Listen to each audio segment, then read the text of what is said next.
lorsqu'on a des réquisitions par le procureur, hein, quand ce sont des familles qui nous interpellent, qui nous font la démarche, c'est autre chose, mais quand on a, je dirais, cette réquisition par le procureur, nous avons souvent très peu d'informations, et donc on ne sait jamais où on va tomber. Hein. Oui.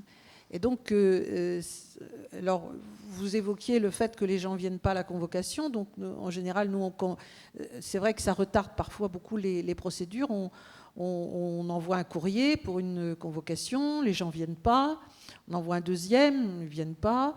On se dit, je vais aller à domicile. Alors, on va à domicile. Alors, ils ne sont pas là, ils n'ouvrent pas, enfin, etc. Donc, ce qui rend les choses extrêmement compliquées.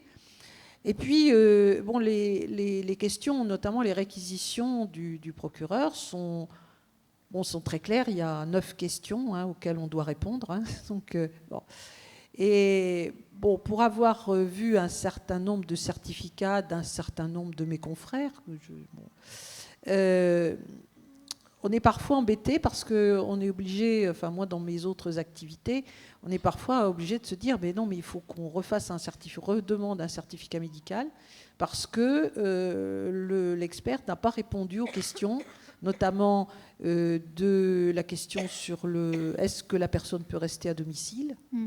Après, est-ce qu'elle peut vivre, je dirais, correctement dans son domicile. Et puis, il y a un certain nombre de questions comme ça auxquelles, finalement, les experts ne répondent pas. Alors, je voudrais savoir comment vous, lorsque vous avez des situations comme ça, comment vous gérez, je dirais, par rapport au certificat médical. Parce que moi, je me suis souvent interrogée, même quand c'est des familles qui viennent, qui viennent demander. Donc, on essaye de faire notre travail le plus honnêtement possible et avec un examen spécifique, avec un interrogatoire spécifique. Parfois, c'est pas tout à fait concordant avec le rapport social. Et puis, je me demande comment vous gérez ça, parce que c'est pas... Alors, le rapport, le certificat médical circonstancié, pour nous, il porte essentiellement sur, 1, la caractérisation, la définition de l'altération, 2, si cette altération nécessite une mesure de protection, et si oui, d'assistance ou de représentation. Moi, je ne demande pas aux médecins qui me disent habilitation familiale, curatelle ou tutelle. Moi, j'ai besoin que le médecin, il me dise... voilà, j'ai rencontré madame, la communication a été difficile à établir parce qu'elle était méfiante, que lorsqu'elle a daigné répondre à mes questions, en fait, elle avait un vernis social important, donc elle éludait, elle ne répondait pas à mes questions, la date du jour, ce n'était pas possible, elle me parlait de sa mère qui venait la voir tous les jours alors que madame a 90 ans. Enfin, voilà, c'est des éléments comme cela qui vont conduire le médecin à un moment donné à me dire il y a une altération des facultés cognitives qui s'inscrit, le cas échéant, ils vont me dire le type de pathologie, et qui a pour conséquence que la personne ne peut plus pourvoir à ses intérêts seule, voire qu'il faut qu'elle soit représentée. Donc voilà, on est sur l'assistance ou la représentation.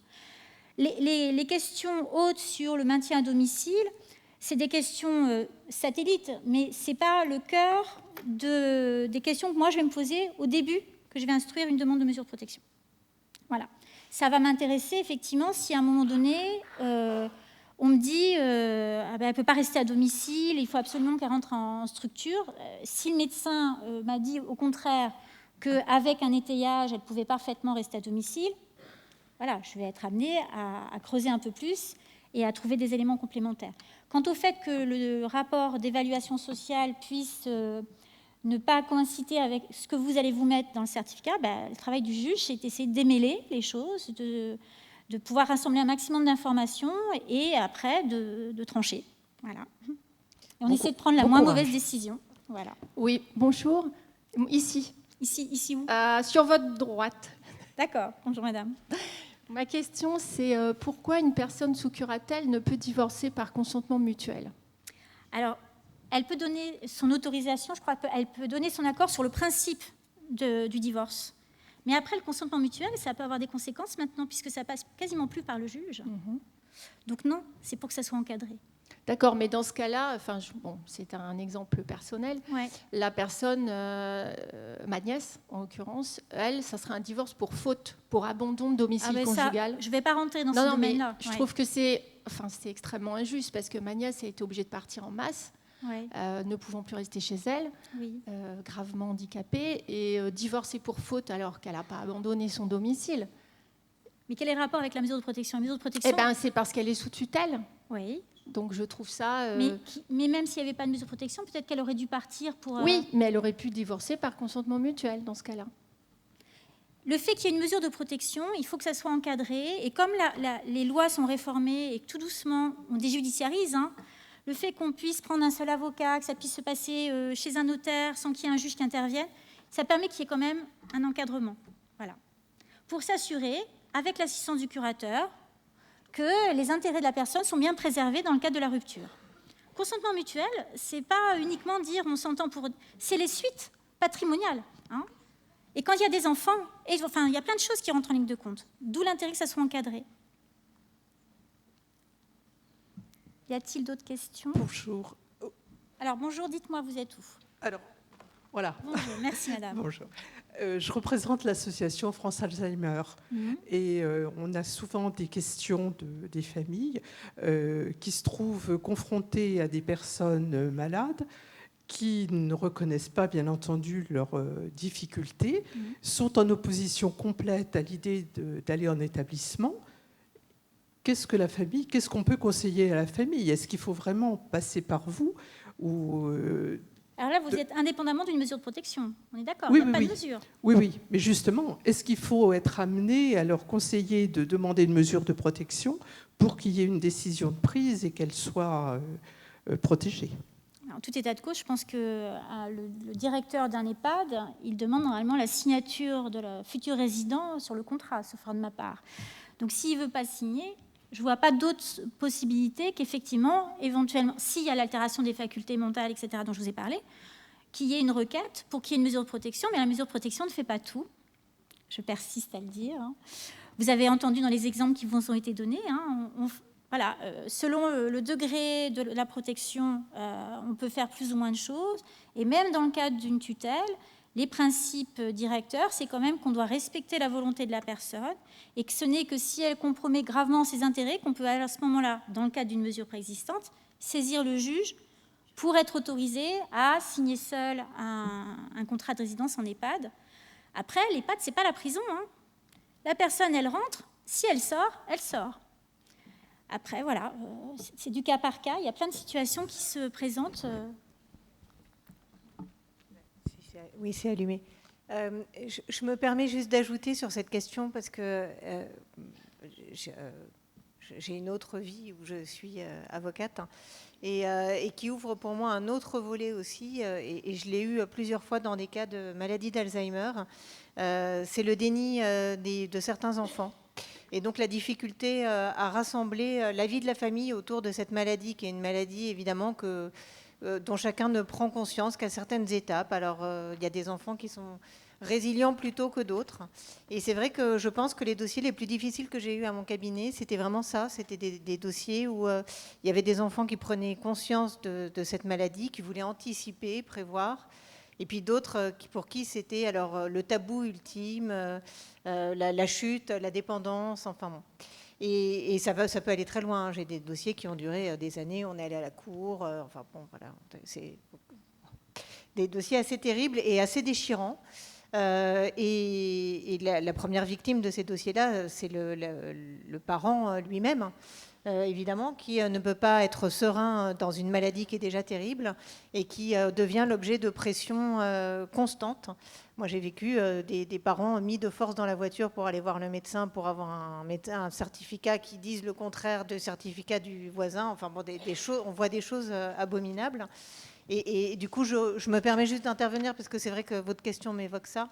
Et je pense que oui. Alors en fait, c'est typiquement ce genre de cas qui font dire qu'il faut anticiper bien en amont et être maître de ses propres décisions. Et vous préconisiez à juste titre le mandat de protection future. Et c'est vrai que dans ces cas-là, alors ça n'empêche pas les pressions, Mais malgré tout, le fait de ne pas être obligé de passer par ces étapes, qui sont des étapes un petit peu contraignantes dans la mise en place de la mesure de protection, aurait probablement évité dans mes dossiers des étapes bien douloureuses et qui ne sont jamais réparées. Hein. Bon, après, malheureusement, parfois, on a des mandats de protection future qui sont activés et les enfants qui ne s'entendent pas vont venir contester le mandat de protection future qui va être peut-être gelé par le juge dans l'attente de vérifier que les intérêts sont suffisamment préservés.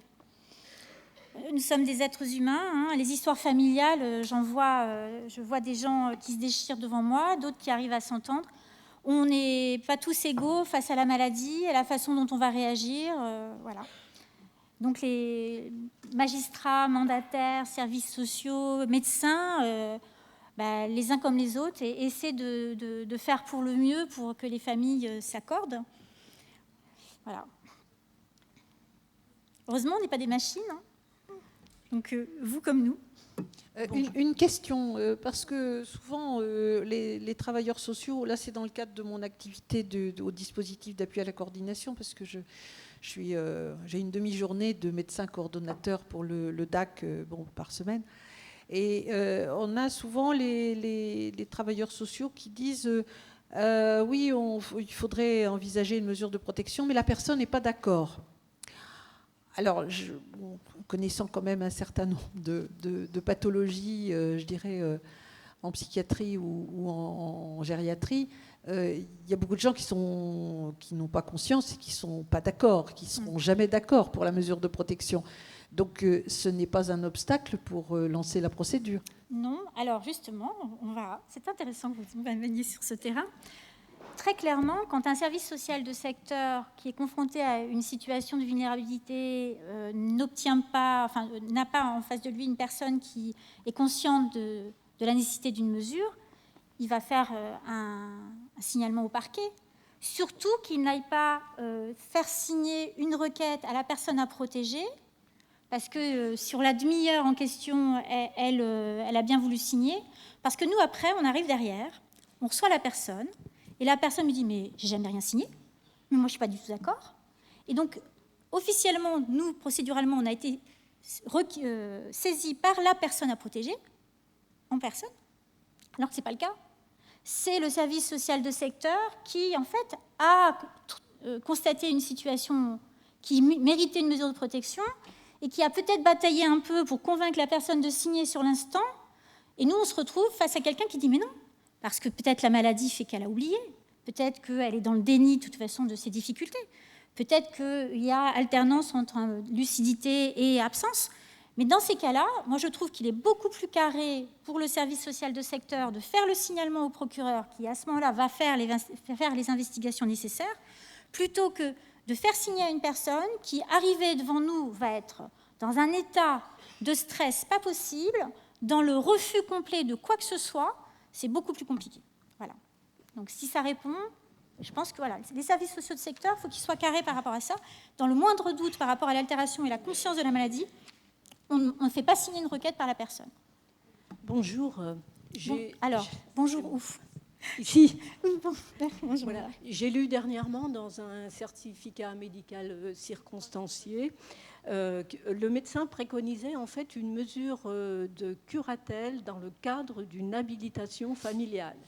Alors je pense qu'il y a une petite confusion qui est faite par le médecin. D'accord. C'est pour ça qu'il y a quelques mois de cela, on a refait un courrier aux médecins pour leur dire on ne vous demande pas de nous qualifier juridiquement de la mesure de protection, nous on demande simplement aux médecins de nous caractériser l'altération et ce que ça a comme conséquence. Assistance, représentation, c'est tout. Après, voilà. Moi, je n'ai pas besoin de plus. Moi, je ne serais pas capable de dire de quelle maladie souffre quelqu'un. Je pense que chacun son domaine de compétence. Le médecin, lui, il va être capable de nous parler de la maladie et des conséquences en termes de participation aux décisions ou pas. Assistance ou représentation. Et ma deuxième question, ça concerne le mandat de protection future. Oui. Il ne peut y avoir qu'un mandataire de désigné. Alors, je vais regarder parce que normalement, ça ne passe pas par moi, tout ça. Hein. Donc, je suis allée un peu consulter les choses pour pouvoir ne pas vous dire de bêtises. Alors,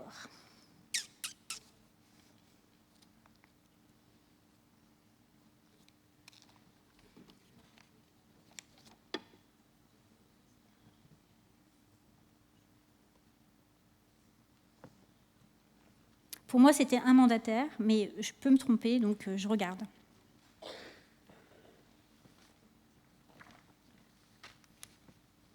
Non. Il peut désigner par un même mandat une ou plusieurs personnes chargées de la représenter pour le cas où, un jour, elle ne serait plus en capacité de prendre les décisions pour elle-même. Donc souvent, en fait, ce qui va se passer, c'est quand, par exemple, on a du patrimoine immobilier, on va essayer de ne pas faire reposer sur une seule personne tout ce qu'il va falloir gérer. Donc quand on va prendre le mandat, on va dire, ben voilà, moi j'ai des biens, j'ai une résidence secondaire en Vendée, ben j'ai un neveu qui n'est pas loin, qui est peut-être plus à même de gérer ce bien-là et les décisions qu'il y aura à prendre par rapport à l'entretien, les travaux d'entretien, la perception des loyers, des choses comme ça. Donc on peut désigner plusieurs mandataires, madame. Mais après, voilà, dans le cas du mandat, il faudra bien voir ce que vous voulez faire. Est-ce qu'ils vont gérer ensemble? Est-ce que vous voulez qu'ils gèrent certaines choses et les autres, autre chose? C'est à vous de voir. C'est pour ça que l'intérêt de prendre conseil auprès d'un professionnel, que ce soit un avocat ou un notaire, me paraît utile. Parce que ce n'est pas le juge qui va vous donner ces conseils-là. Moi, je ne suis pas payée pour ça. Moi, je suis là pour trancher. Voilà. C'est la possibilité de désigner plusieurs mandataires là, dans le mandat de protection future, ça lève quand même un des obstacles que j'évoquais tout à l'heure en introduction, de savoir à qui on va confier les choses, quoi. Et bon, pourquoi à cet enfant-là et pas à l'autre, enfin, donc ce genre de questions qu'on peut se poser quand on fait cette démarche de mandat de protection future. Et je crois même qu'on peut désigner un mandataire et subsidiairement un autre. C'est-à-dire qu'en gros, vous pouvez désigner une personne à titre principal, et si malheureusement, au moment où il va falloir activer celle-ci n'est plus en mesure d'eux, l'autre personne que vous aurez désignée à défaut pourrait exercer le mandat. Vous voyez, il y a quand même une certaine souplesse. Simplement, il faut prendre le temps de la réflexion et dans l'anticipation de se dire, voilà, qui est-ce que je désigne? D'abord, j'en parle avec lui. Hein. Ah oui, hein. Pas le prendre à défaut. Bonjour, je suis travailleur social, donc je suis amenée à faire des signalements. Et je voulais dire qu'une mesure de protection, ce n'est jamais anodin. Et on ne mesure pas le travail qu'en tant que travailleur social, on doit effectuer en amont. C'est-à-dire essayer de convaincre parfois la personne, l'amener à accepter cette mesure de protection et tout le travail aussi avec la famille. Et qu'il est important que la famille aussi coopère. Et lorsque je fais un signalement, j'essaie toujours d'avoir les enfants, les frères et sœurs et de les informer qu'ils vont recevoir un questionnaire s'ils sont d'accord. Et donc, en tant que travailleur social, ça prend énormément de temps. Je n'en doute pas. Je n'en doute pas. Je voulais aussi vous poser une question par rapport... vous dites que les médecins ne mettent pas si c'est pour une curatelle ou une tutelle. Non, je ne dis pas ça. Qu'il ne faut pas qu'ils le signalent. Je ne dis pas ça. Je dis que parfois, il y a une confusion dans les termes juridiques qui est employée qui m'amène à dire que moi, je ne leur demande pas d'utiliser le terme juridique. Je leur demande de me parler d'assistance ou de représentation. S'ils mettent le bon terme à côté, tant mieux.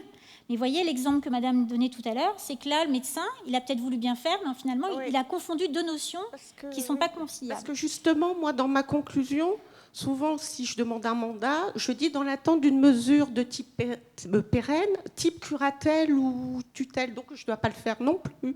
Représentation ou assistance. Je mets que ça. Voilà.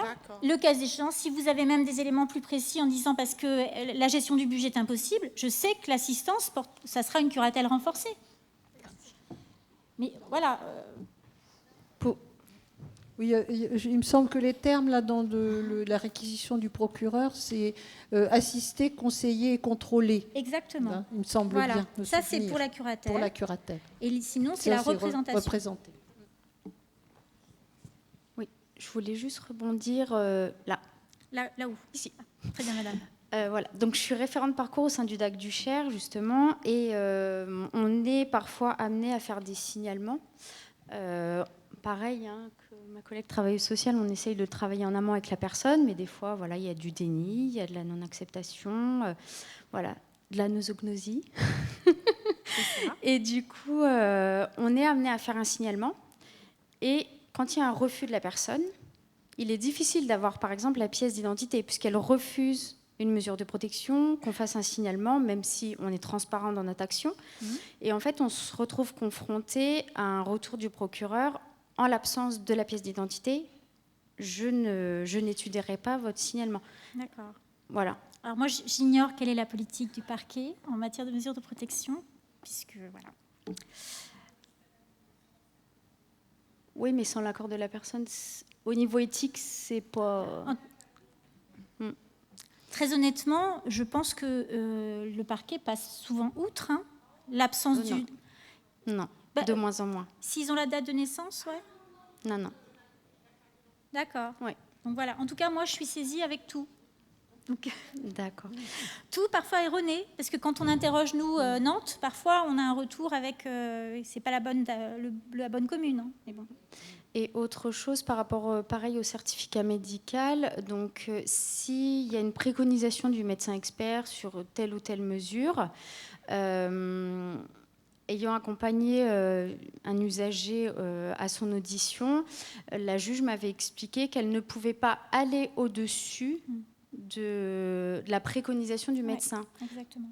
Mais si on ne demande pas forcément de préconisation, là, j'arrive pas à saisir. Si. Alors, je vous explique. Le certificat, nécessairement, va nous dire si c'est une assistance ou une représentation.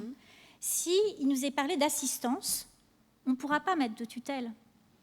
Oui, mais sauf nouvel examen médical. Entre une curatelle simple et une curatelle renforcée, on est d'accord qu'on est dans de l'assistance. Si le médecin ne me dit rien de plus, moi, la curatelle me permet quand même de faire un certain nombre de choses de mon point de vue. Hein.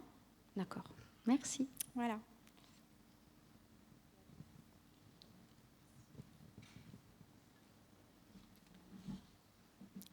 Alors, on a parlé beaucoup des mesures de protection qui se relèvent du juge des tutelles, mais le but de cet après-midi, c'était plutôt de vous sensibiliser à l'intérêt d'anticiper pour pouvoir avoir la main sur ce que vous voulez le jour où vous ne pourrez plus faire par vous-même.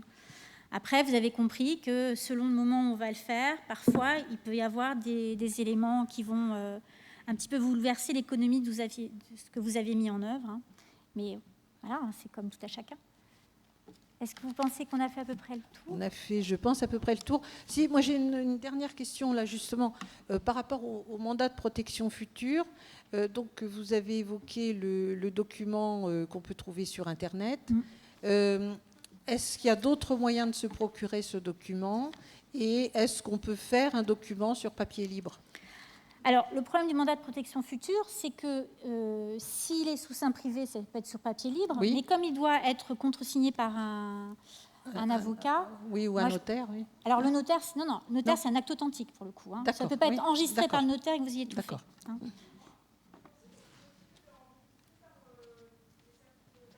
Oui, si c'est simplement sur les actes d'administration courants, hein, pas les actes de disposition. Effectivement, quand on va sur le site du service public, ils évoquent la possibilité de le faire. Il est néanmoins conseillé. Alors ça, le fait que ça soit enregistré, c'est pour qu'il y ait une date certaine. Hein, et c'est pareil pour l'avocat. Hein, c'est l'idée qu'il y ait une date certaine, qu'on ne puisse pas discuter de la date à laquelle vous avez fait votre mandat. Qu'on ne vienne pas dire que vous étiez déjà en difficulté et qu'on vous aurait manipulé pour désigner un tel ou un tel. Hein. Mais justement, à ce propos, nous, on avait été confrontés à des situations, je dirais, de personnes hospitalisées qui avaient des... Pardon, qui avaient des troubles, je dirais, de type Alzheimer, hein, mais manifestement évolués, donc une maladie qui était déjà au moins estimée au moins à 5 ou 6 ans auparavant, déjà relativement importante, et des gens qui avaient fait des achats, qui avaient répondu positivement à des démarcheurs, comme vous évoquiez là pour le démoussage des toits et autres. Est-ce que une mesure de protection